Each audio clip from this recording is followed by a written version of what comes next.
Seigneur soit avec vous. Et avec votre esprit. Évangile de Jésus-Christ selon saint Matthieu. Gloire à toi, Seigneur. Veuillez vous asseoir. En ce temps-là, Jésus dit à ses disciples, nul ne peut servir de maître. Ou bien il haïra l'un et aimera l'autre, ou bien il s'attachera à l'un et méprisera l'autre. Vous ne pouvez pas servir la foi, Dieu et l'argent. C'est pourquoi je vous dis, ne vous souciez pas pour votre vie de ce que vous mangerez, ni pour votre corps de quoi vous le vêtirez. La vie ne vaut-elle pas plus que la nourriture et le corps, plus que les vêtements? Regardez les oiseaux du ciel. Ils ne font ni semaille ni moisson, ils n'amassent pas dans les greniers, et votre Père céleste les nourrit. Vous-même ne valez pas beaucoup plus qu'eux. Qui d'entre vous, en se faisant du souci, peut ajouter une coudée à la longueur de sa vie? Et au sujet des vêtements, pourquoi se faire tant de soucis? Observez comment poussent les lys des champs. Ils ne travaillent pas, ils ne filent pas. Or, je vous dis que Salomon lui-même, dans toute sa gloire, n'était pas habillé comme l'un d'entre eux. Si Dieu donne un tel vêtement à l'herbe des champs, qui est là aujourd'hui et qui demain sera jeté au feu, ne fera-t-il pas bien davantage pour vous, hors de peu de foi? Ne vous faites donc pas tant de soucis. Ne dites pas qu'allons-nous manger, ou bien qu'allons-nous boire, ou encore avec quoi nous habiller. Tout cela, les païens le cherchent.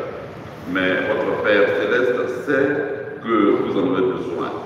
Cherchez d'abord le royaume de Dieu et sa justice, et tout cela vous sera donné par surcroît. Ne vous faites pas de soucis pour demain. Demain aura souci de lui-même. À chaque jour suffit sa peine. Acclamons la parole de Dieu. Louange à toi, Seigneur Jésus. Veuillez vous asseoir. Chers frères et sœurs, les textes de ce jour nous invitent à un double chemin. Un chemin de vérité face à notre fragilité humaine et un chemin de confiance dans la providence divine.